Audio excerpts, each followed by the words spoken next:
So ano ai kako. My name is Miki, Tomita, and I'm really happy that you're here in the Zoom Alani with me today. And I'm excited to share with you some of what I have learned and have been asked to um, to share with others that were teachings from Uncle Pono Shim. Um, and I'll explain a little bit about who he is for those of you that are not familiar. His genealogy of Aloha teachings and practice comes from his great aunt, Pilahi Paki, who had many students. Um, but Uncle Pono is the one that I spent the most time with, and I was kako'o too. Other students that you may know, Mo Keale and Ramsey Tom, amongst others. Those are also great wisdom keepers that I'm pili to, but Pono was my sort of spiritual and um, cultural and life guide and mentor. And so I share with you his teachings today as part of the continuation of his practice. So before I jump into the slide deck, I just wanted to, because I'm going to basically bring in Uncle Pono and Aunty Pilahi, because that's just, I'm an ambassador and a platform to help continue to share their knowledge, but I'll ground myself in where I am right now. So I am calling in from my parents' house in Wailuku, which is where I spent half my life. I was born and raised in Pukalani. And we moved down to Wailuku when I was in middle school, I guess. I did my 8th grade year at EL, and then went to Baldwin. And I'm a 5th generation descendant of Japanese immigrants that came to Hawaii as basically indentured to the plantations. So I do consider myself a settler colonizer from Japan and an indigenous ally. And so I work with those words for my own identity, that I understand and recognize that I am a settler to this beautiful Aina, but I am an ally to her people and to Lahui. And so that has been my work, which is why I'm leaving for Kaho'olawe tomorrow to support that. And I kako Uncle Pono, and my other sort of teacher and mentor is Nainoa Thompson. And so I also work with him and Hokula Polynesian Voyaging Society. So those are sort of all the ways. I'm also been a teacher in public education for 20 years, and then started my own nonprofit that works to support a lot of public schools and a lot of education initiatives. So that's sort of my background. I went to Lee Kai Elementary, Baldwin, UH Manoa, and then I finished with a doctorate from Stanford in education. That's all the me's, and I will come back to answer any questions about all of that and that journey as we get to know each other a little bit better. But I just wanted to make sure that I shared with you as much about myself as I could, so that you would have kind of an understanding of who I am and where I come from. I am a single mom. My daughter is 13. She's amazing. She's my light and my life. She's also gigantic. I don't really know how that happened. Everybody's always like, "Oh, you're 5'11" and 13 years old." It's a little shocking, but it's all good. It's like sky high. I call her sky high Mai. Yeah, she's 6 inches taller than me. It's great. It's crazy, but lovely. I enjoy every minute of her growth. So I bring those to you and just say thank you for having me, and thank you for allowing the space for me to bring in Uncle Pono, and that I see amongst us other students of Uncle Pono. And so at any point in time, I invite you to please add to the conversation, to please bring your own mana'o and ike into this, because it is all about a collaborative and collective vision of aloha that we all share. So I'm going to go ahead and share my screen, and we'll get started on the presentation. And again, if you have any questions or anything that you would like to ask throughout, I welcome that. Let me know, please, if you are seeing a screen right now that says Building a Foundation of Aloha. Great, thank you. Sometimes I share my desktop, and that is the scariest thing that people can see. All right, okay. So if that ever happens in this presentation, please unmute and just scream like, "Stop the insanity." Okay, so this is my nonprofit is Education Incubator. I work with two other colleagues, Hejan Kintano and Logan Arika. I bring them into this space as well because they're not here. And we are talking about building a foundation of aloha. And as I mentioned, the foundation that I work from is that which was shared by Pono Shim. And so I bring to you his image in this slide, and want to share with you a little bit of this journey. So Pono Shim is the son of Alvin Shim of Maui as well, an attorney of note who worked with Uncle Pinky Thompson, I know his dad, and they were the sort of amongst many visionary leaders who founded Alulike program, who brought the Native Hawaiian Education Act here. Alvin Shim was the designer of the employee retirement system, the first ever, and that other states began to follow. They were just luminaries for the Renaissance and for revitalization or vitalization of Hawaii. And Pono Shim is one of Alvin's sons. And so he shares with us one of his memories from when he was 13.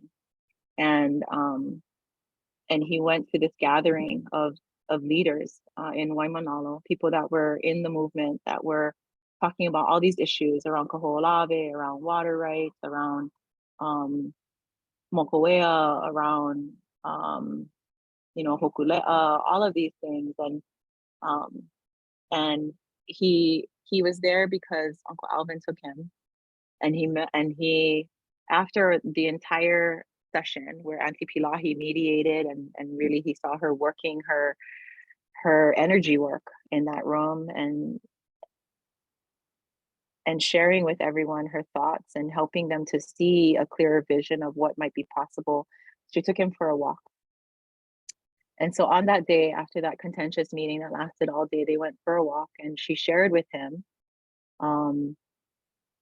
that I'm going to teach you something, but you cannot teach it to others until I tell you. And so that's a key here, because he practiced in internal, his aloha practice was internal for 30 years and alone. And so prior to him beginning the Higher Skills Academy and the Aloha Response cohorts, which he began in like 2010, 2012, this was a practice that he carried himself. And so Aunty Pilahi shared with him, I'm going to teach you the deeper meanings of some words and how to practice them in relationships. I want you to learn how to think Hawaiian, not speak Hawaiian. I want you to know Hawaiian thought. Or if you think Hawaiian, regardless of the language you use, it will be the language of aloha. And aloha is the language which reveals the connection of all people. So that's an important thing to remember in terms of Uncle Pono's story, is that he always emphasized that Hawaiian thought is the key to world peace. Hawaiian thought is the key to healing. Hawaiian thought is the key to balancing or regenerating against climate change. The Hawaiian thought is the language that connects. Hawaiian thought is part of the language that connects every being on earth. And so we begin with aloha because that is the manifestation of Hawaiian thought, according to this teaching. And so I'll bring to you now Aunty Pilahi Paki. And this is a snippet from at the time, I think, Star Bulletin, that talked about the governor's conference on the year 2020, the year 2000, sorry, the year 2000. So it was 1970, and she shared, that was the first time that she shared this way of conveying aloha, that A is for akahai, that L is for lokahi, that O is for olu olu, H is for ha'aha'a, and A is for ahonui. And that these are the traits of character that express the sincerity of Hawaiians. That is the working philosophy of the ancestors. And so she began to reveal at this time that aloha is the way that we can find ourselves out of any conflict, that we can build ourselves a new foundation. And the quote that was given was that by attendees that we've been sitting here for 4 days at the East West Center, muddling around with like, what is the future of Hawaii? What will it be like in the year 2000? And she has the answer, and the answer is aloha. That's how we find our way. And so I share with you that, and now I'm going to share sort of what those words look like. So I'll bring Uncle Pono's voice into the room. And if you've seen this video before, then it might be very familiar to you. And if not, then I have the honor and pleasure of introducing you to Uncle Pono.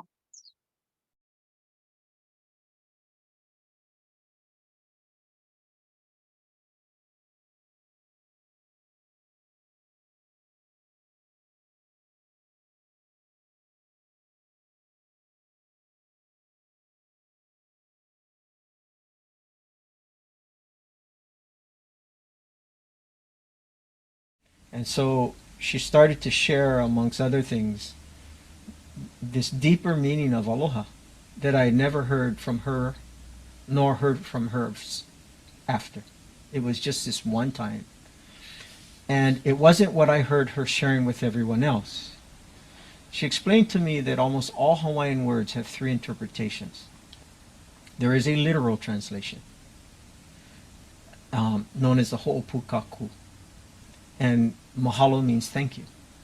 That there's this literal interpretation of it. Thank you, mahalo. Simple.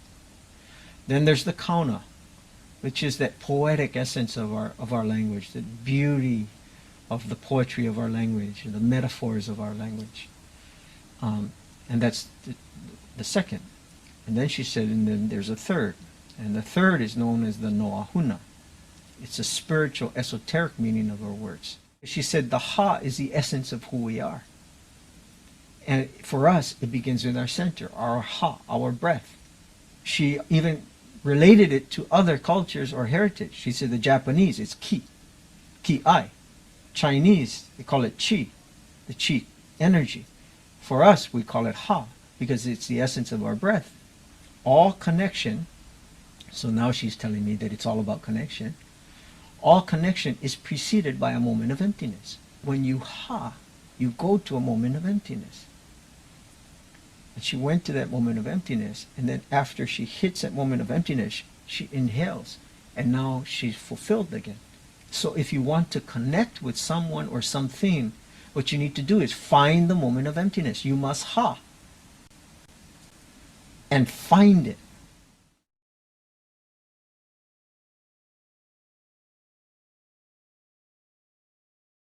Okay, so just bringing Uncle Pono's voice into the room and thinking about, as he shares, that Aunty Pilahi shared with him these sort of deeper meanings of aloha and the practice of it, and the practicality, I think, of what ha'a doesn't just mean humility, it means to empty. There's an active component of it to empty yourself, and that's why we can see how it might translate to humility as we apply it.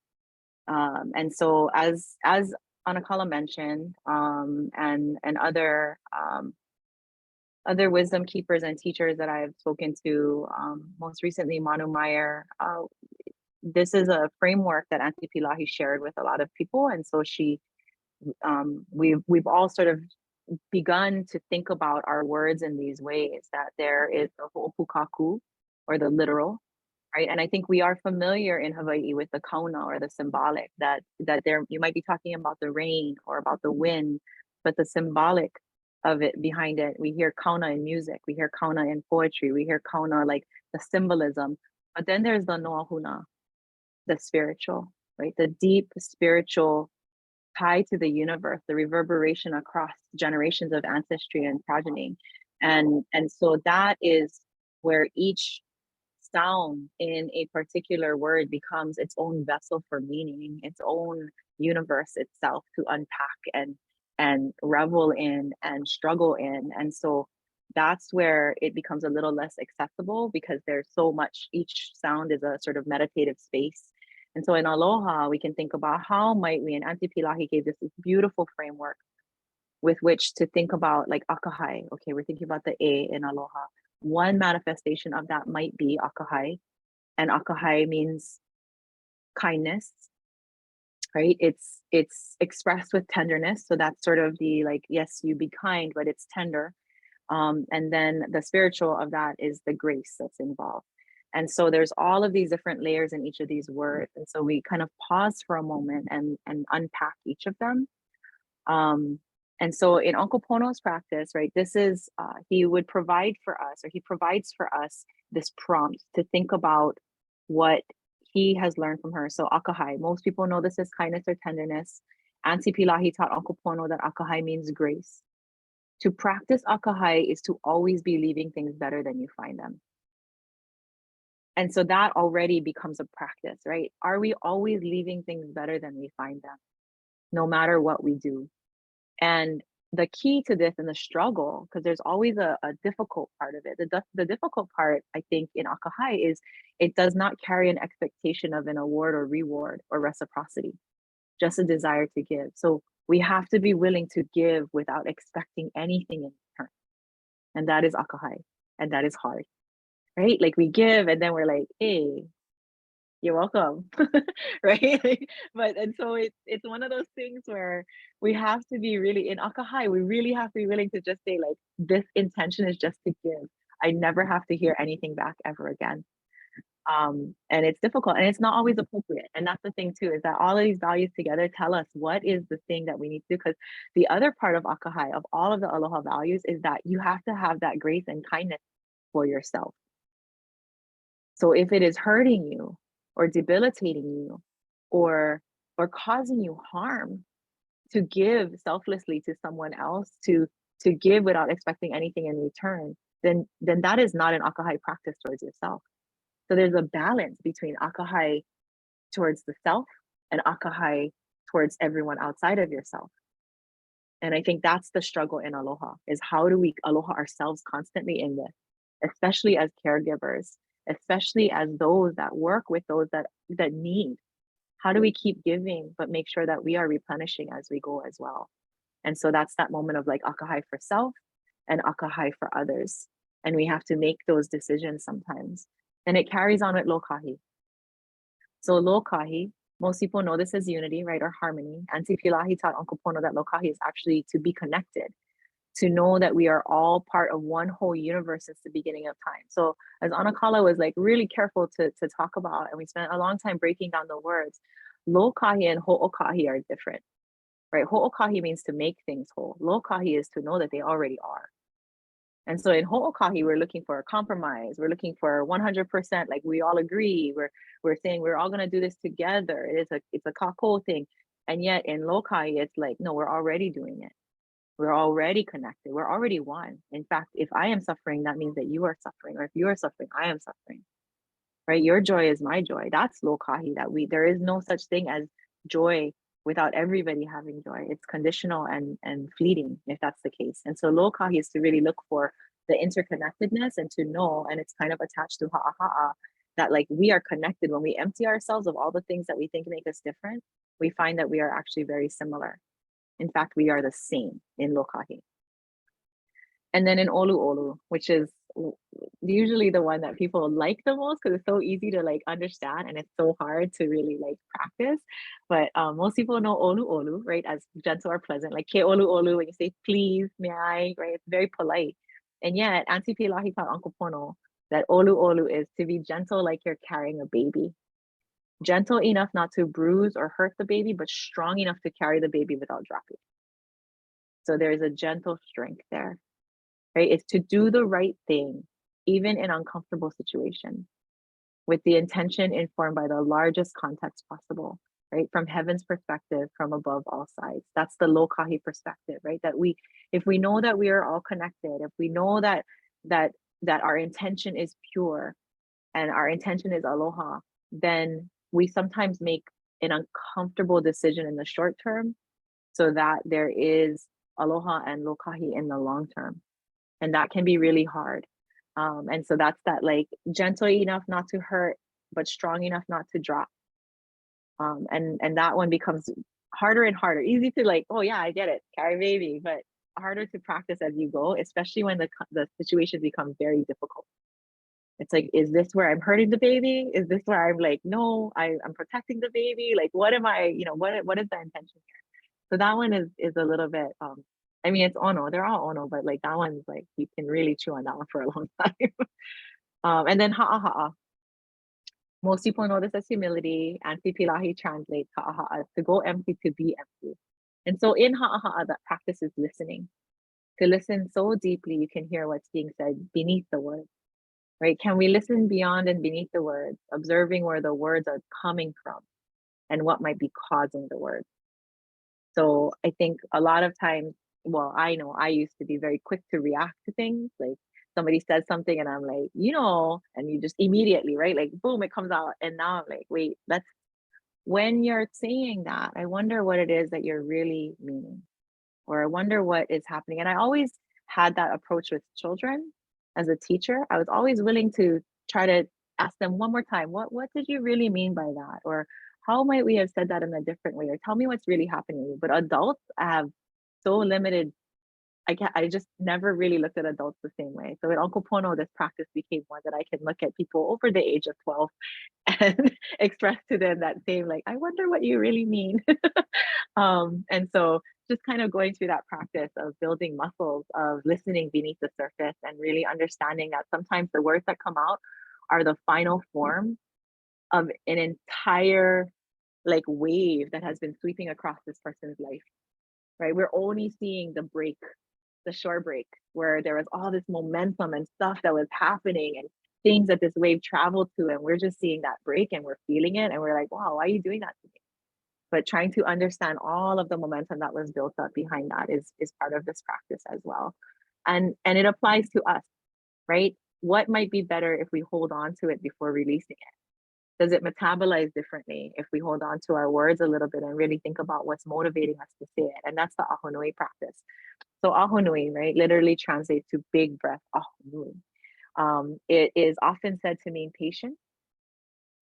And Aunty Pilahi taught Uncle Pono that ahonui means to wait for the moment.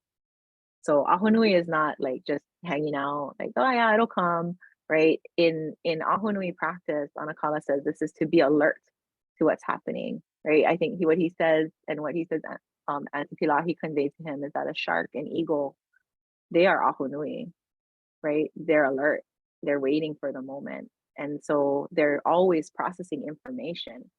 And to be alert to what's happening, but refrain from reacting quickly before we dig deeper into what you're feeling. Pausing for a moment to get past the reaction, right? And this is where he and I were talking a lot about. I said, often I think we're stuck in reaction mode as opposed to action. And so how might we use ahonui as a practice to get to our action, which is based on our intention, as opposed to our reaction, which is triggered by somebody else's intention?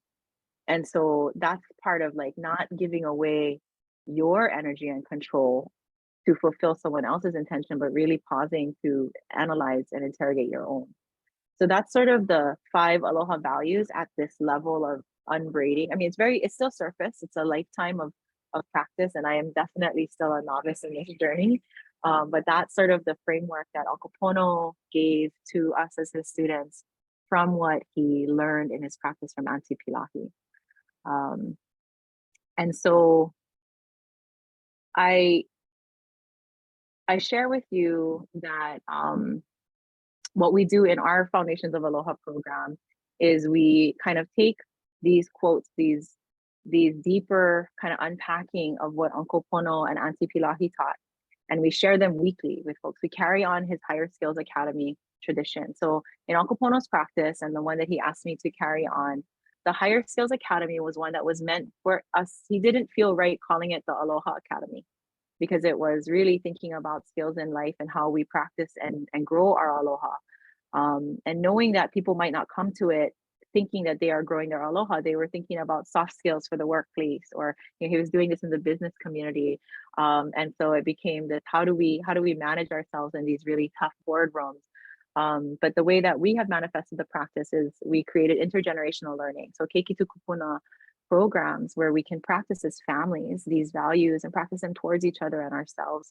So we send these out in addition to sending out prompts for the day, and we also have daily gatherings, which Uncle Pono didn't do. Part of his practice, again, because it was adult facing, was that we would meet once to be introduced to him and to say our names into the space. And then 6 weeks later, we would meet again after being on the journey ourselves. And his prompt to not speak to anybody about our practice, because that's what Aunty Pilahi had him do for 35 years.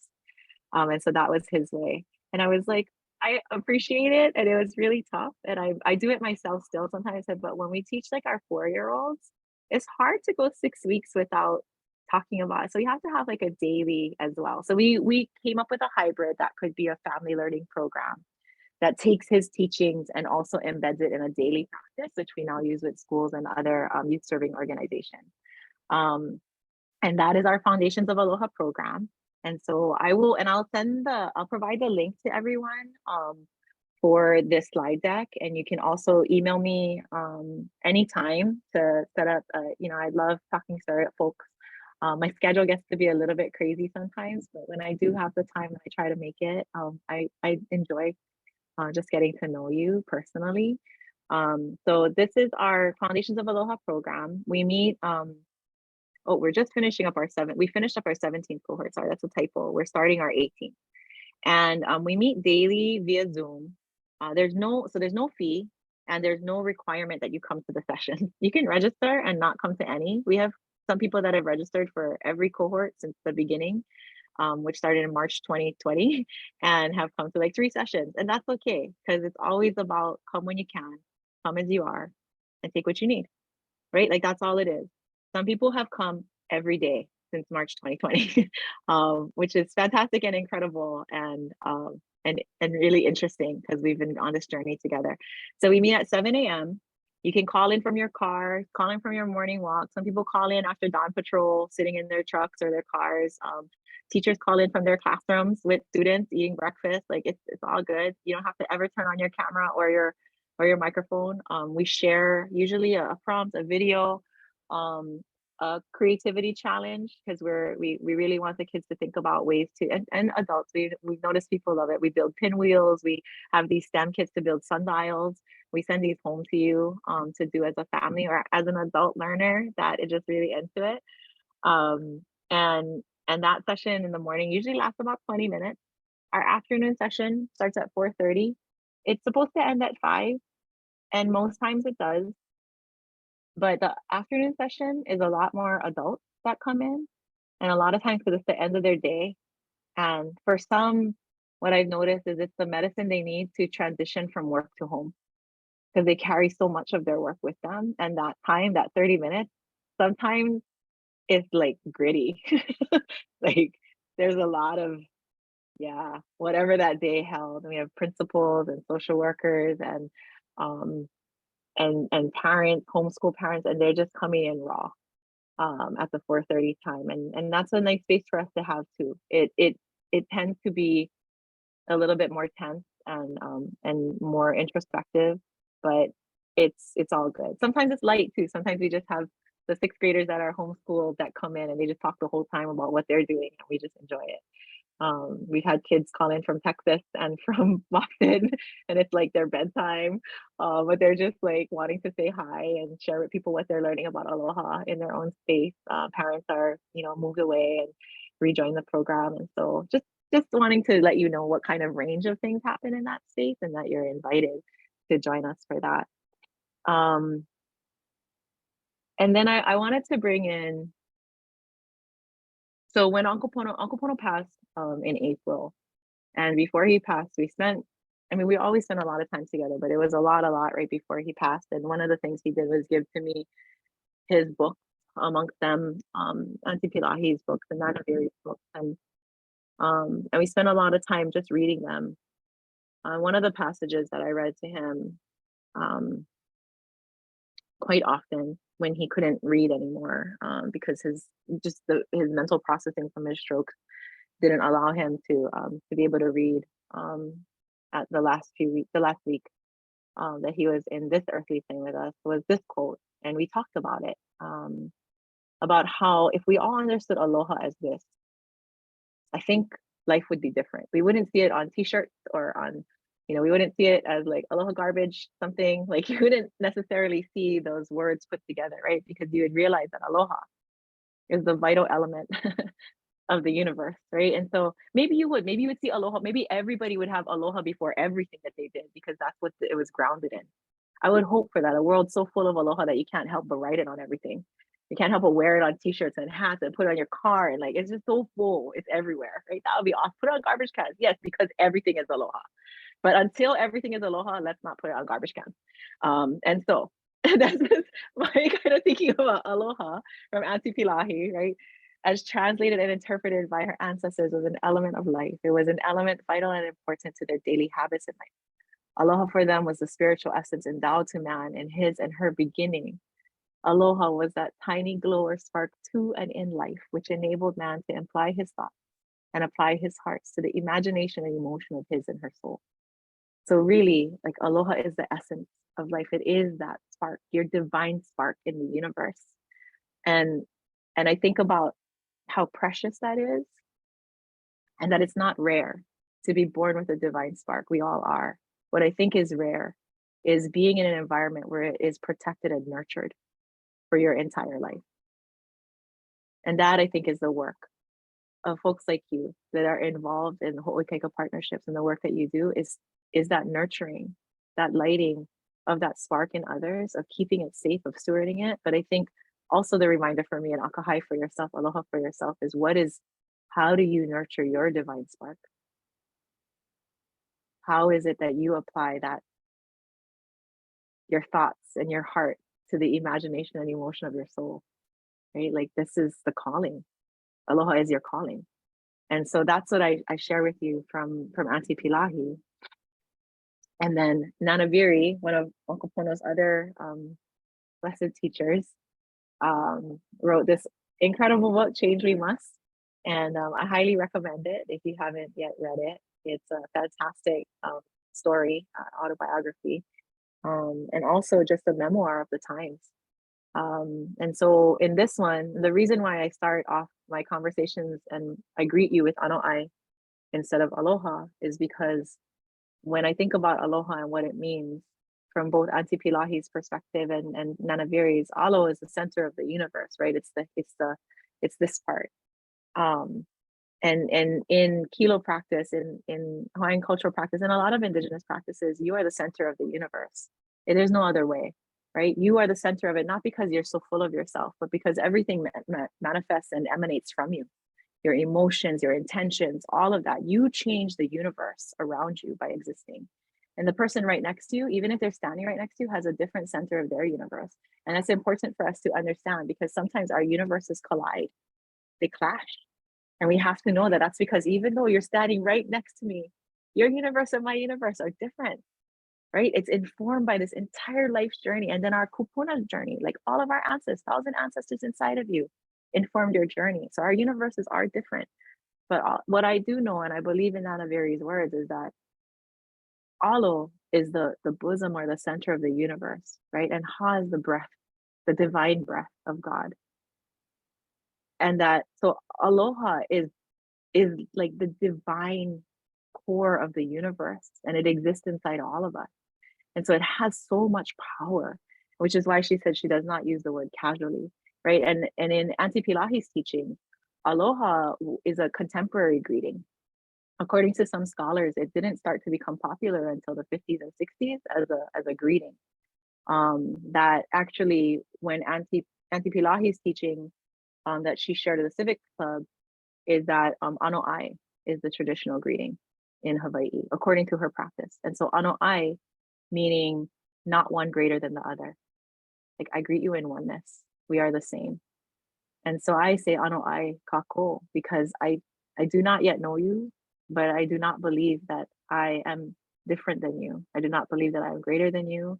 I have to believe that I'm not less than you either, because I believe that all of us are equal, and that we can come into this space as equals and build our relationship together that way, and build our aloha. And so I can greet you with ano'ai and leave you with aloha, because we can build that space together. And so, yeah, so I just wanted to bring in my team again, and we have an info at email, but I'll also Before I open for questions, I wanted to share one last thing. One of the elements that we practice in Foundations of Aloha, and that Uncle Pono thought was so ono, is that I have another teacher, Tom Penna, who runs an organization called Homai Kupono, is the pathway or the way to return to well-being. And you may be familiar with his Mahina calendar planners. He also has an Instagram that a lot of people follow. He's a Mahina practitioner, a Kilo Mahina practitioner in the tradition of Waianae, and the Kane tradition of knowledge, which is also Aunty Pilahi's tradition of knowledge. But I should share with you that this is where every day I sit in practice and think about what Tom has taught me and what I know has taught me and what Uncle Pono has taught me. And then I listen for Uncle Pono's voice and try to bring together some words that I think might offer people some insight. And it seems to be what people, they really appreciate the Mahina Mana'o.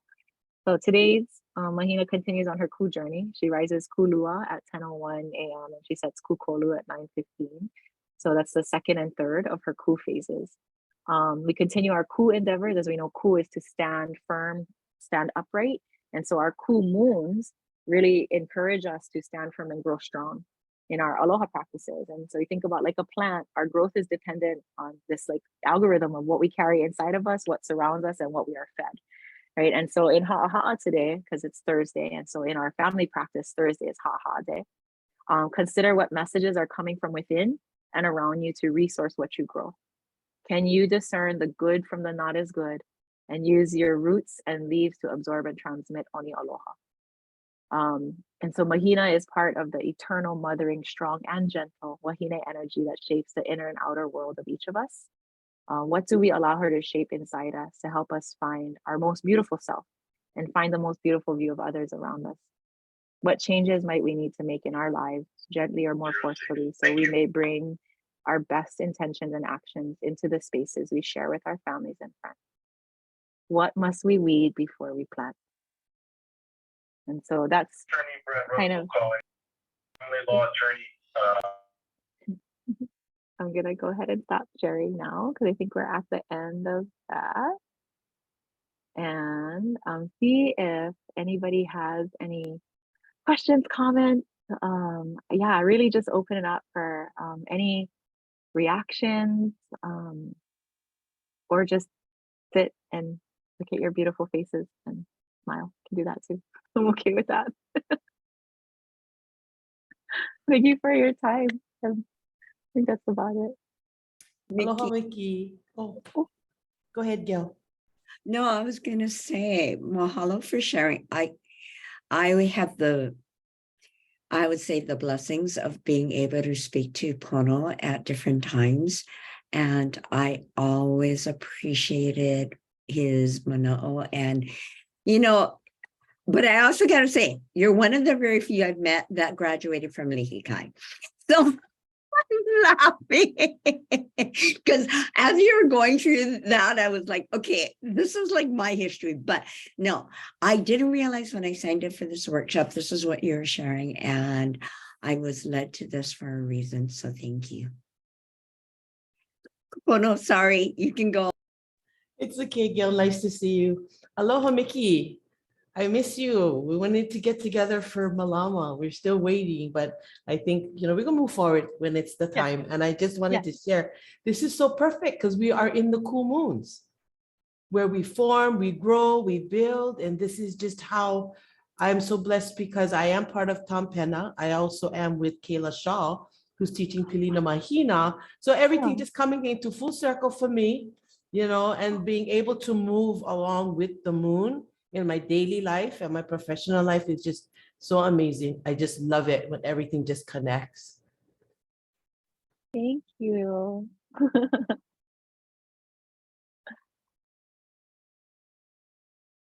So awesome.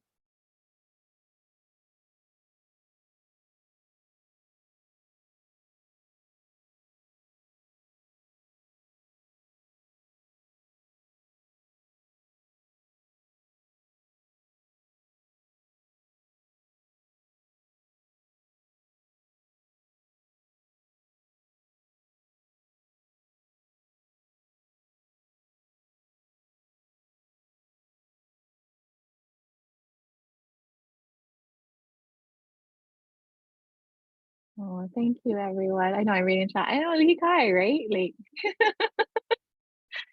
that's so funny.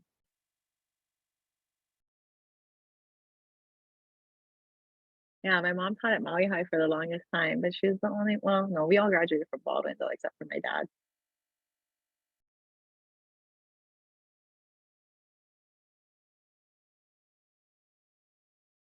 Oh, thank you, everyone. Are there any like questions that anyone might have, or even just um sparks, struggles? I also welcome criticism. Like I love it because I'm always growing. So whatever you might want Aloha. to share in terms of like we needed more of this or something, Aloha, anything. Miki. Aloha. Hi, Okamola ko, Maui hi, Family Support Kamuela. Services. I am so I've seen the video and it's been a I've so Pono Shim's the first I've heard of him and seen his videos and speaker conferences that yeah, he opened up a whole different perspective for me in of life in itself, genuine life of itself for you personally, for your personal self. And it actually drives me to what I do today in a lot of areas of helping others, and but selflessly, you know. Um my past ain't the greatest and stuff like that. And I'll be sharing on that later on in my own session. But it's like Kupono shared earlier about coming full circle at this time, that being wanting and being able to do these things through the sense of aloha, but the deeper meaning of it spiritually that brings the essence of the whole compound in our society, in our community, in our own ohana and stuff like that where it all strives, but it all has to begin with ourselves. And this is where it starts for me. So thank you for your presentation. Really awesome. Beautiful thoughts and a lot of notes I took on being able to bring it out in life in my own presentation later on. So I thank you very much for all your work that you do. Mahalo. Oh, thank you, Kamuela. I know it's for me, I mm, I know it's very important, and it was very important for Anakala that we continue to share and grow, because he just kept saying like it's just the beginning of the journey, right? It's just the beginning of the journey because we believe in Aunty Pilahi's prophecy, right? When the world searches for world peace, it will turn to Hawaii because Hawaii has the key, and that key is aloha. And so to Anakala and to many others, I mean, the work that I do with Aina, I think we know that this Aina, that Hawaii, our Pai Aina, being in the Pacific, right? The Pacific, I think about Nainoa and how we talk about the Pacific is the blue lung of the earth. Moana Nui Akea, our great ocean, is the climate regulator, is the ocean, is the oxygen bearer, is the life source of the entire planet. And it's not a coincidence that aloha is the heartbeat of that, right? And so when we think about Hawaii and the Pacific and Moana Nui Akea and that Polynesia and Pacifica like being that which can sustain the world from an ocean perspective, I gotta believe from an Aina and an Aloha perspective, that is also what we do. And we just have to regenerate that which has been depleted, right? Well, just Yeah. thinking of the journey that Nainorim are doing around the world, the link Mhm. that we're making them, because it's basically starts here. Yeah. And the link that we're taking out to the rest of the world is what we're bringing to them, the aloha. You know what I mean? And as we tie into them, now they get the part of aloha. It's just now they got to get the full concept and the meaning and the love and the joy of applying them in their own nation, Yeah. in their own countries. But the link that this is the link, correct?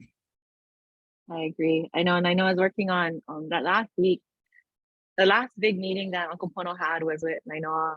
I'm very grateful that I was able to arrange that. But as Nainoa and I go to Alaska next week, that's part of what Alaska will be the launch of the next circumnavigation voyage, and Aloha is the center of our compass in life and in the world. And that was something that Nainoa and Uncle Pono talked about. And so we are sharing that message of, with Aloha at the core of everything we do, world peace is possible, right? And so yeah, so I'm just, it's happening, as Uncle Maka says, right? Happening, like it's all happening. We just gotta hang on. Can I share something? Of course, yeah. I'm Tammy from Maui Family Support Service too, and I'm a home visitor and a parent educator. But you know, for my type of work I do, every day I carry the aloha, because when we go into the homes, you know, it's grace, like aloha, kindness, grace, unbroken. We have to come in without no judgmental. We're not there to judge, you know. Gentle, we need to be gentle, because how we say, when we say, empty, we have to empty ourselves, not to bring in any opala around us, you know. And then waiting for the moment. We need to wait for that window of opportunity where the light bulb bulb go on, that they get it, you know. So every day, I believe we carry that aloha, each and one of us, but also we express unkindness, evil. You know, we cannot carry their burdens with us, but I want to say that I have a higher power which I can go to when I come home and pray to my Lord Jesus and give it to him and speak blessings over the family. I just wanted to share that. Thank you. Thank you so much, Tammy. I think that recognition of the daily practice, right? And that there's always, sometimes the struggle is that we are attempting to bring balance to that which is greatly imbalanced in people's lives. Their whole existence up until the point that we meet them might be in a side of just trauma and abuse and drama and deficit. And our, you know, and part of our journey with them is to provide all of the counterpoints to that, the points of light and the points of beauty and the points of grace and kindness. But it is hard when they come to you so full of that which you are trying actively to balance out, or to take away from them, to get them out of that space of being there.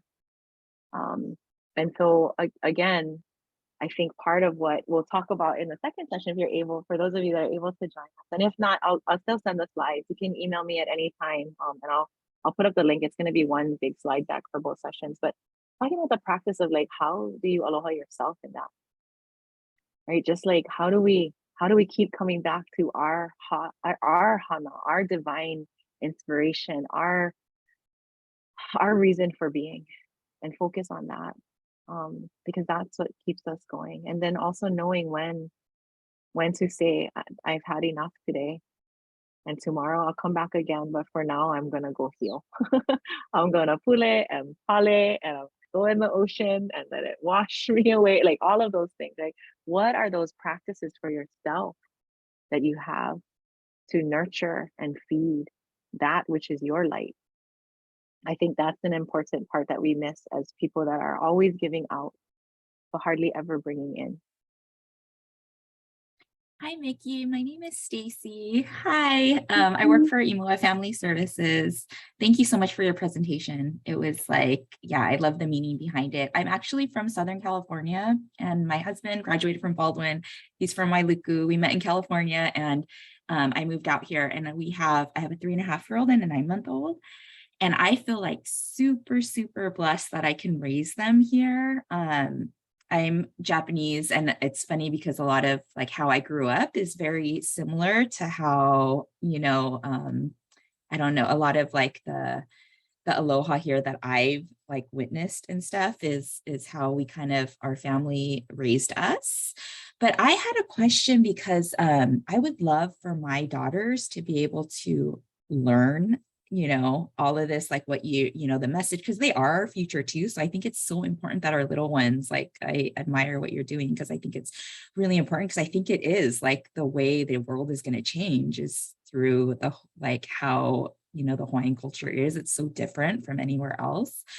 So your classes, I don't know if they're meant for like certain age ranges, and I'm hoping I want to teach my girls as much as I can, that I know my husband does too, about the Hawaiian culture and how I just think it's so respectful. But I Yeah. don't know if there's like, I'm hoping that she learns this in school too, and she's in one of my Sure. girls is in preschool, but I didn't know like if there's any programs or anything that you would recommend for little ones. So our cohorts are intergenerational, and so we have babies. In fact, our youngest called in from the birth room at Castle Medical on the day she was born. Her mama called in, and I was like, "Well, I'm so glad you joined us."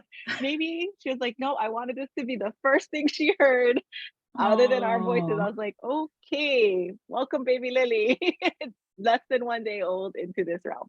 So baby Lily's been joining us every day. And we've had 8 months old. We've watched some of the kids grow up over the last 2 years, from being toddlers to now in preschool. And so, yeah, we welcome that. We've had kupuna come in. I think our oldest cohort member was like 85 coming in. And so it's just, it's a screen like this. okay, You're all there. perfect. It's over Zoom.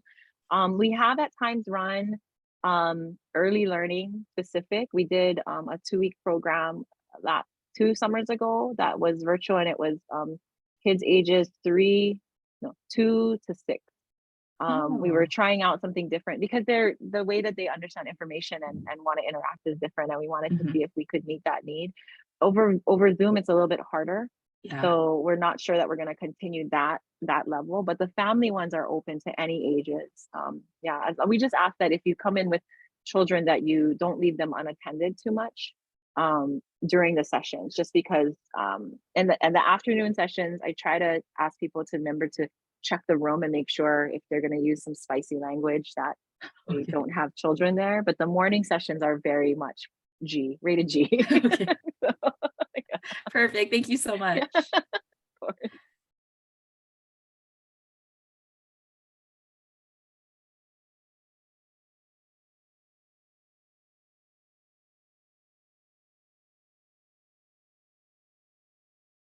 I know we have a few minutes left in this session, and I just wanted to say,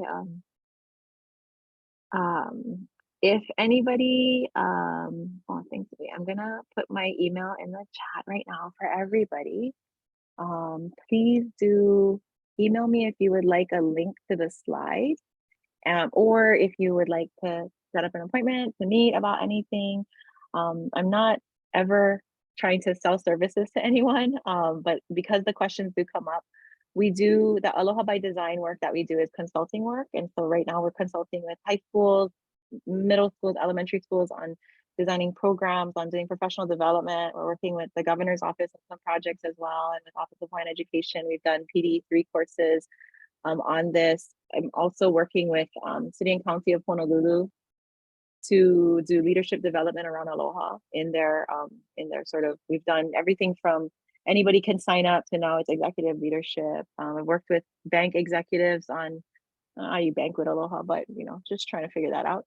And so those are some of the things that are possible. I'm also happy to just share space with folks that have questions about Aloha in their lives or their own organizations. And I'm trying to think of what else you might want to know about. We teach, Uncle Pono really wanted to do this. I was so against it. But that's just my personality. But you know how there's like study abroad programs and people come to Hawaii, and I always think of it as a little bit extractive, but that's because I'm not a study abroad person. And so I recognize my own bias and probably stubbornness in that. And he said, why don't we consider it regenerative tourism? And I was like, huh.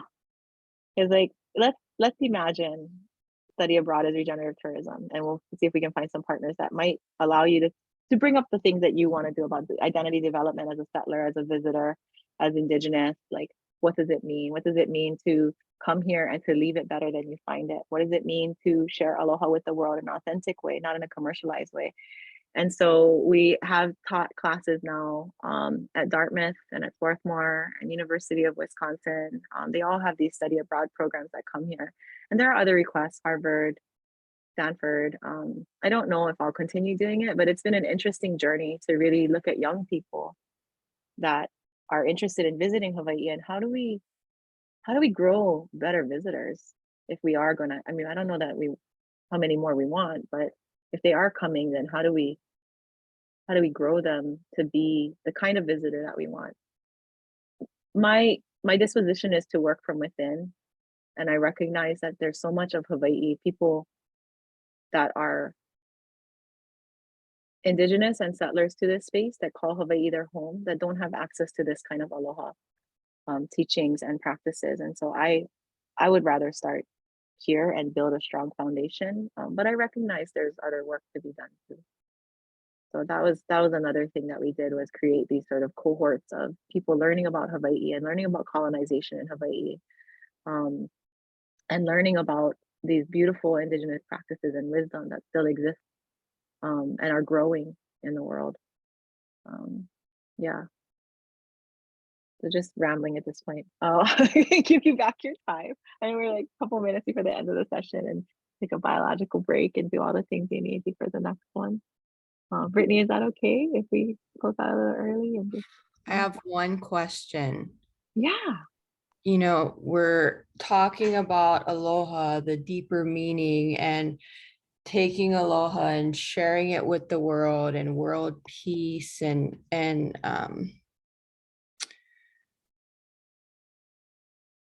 I guess my question is, where did it all start? And where does it all end?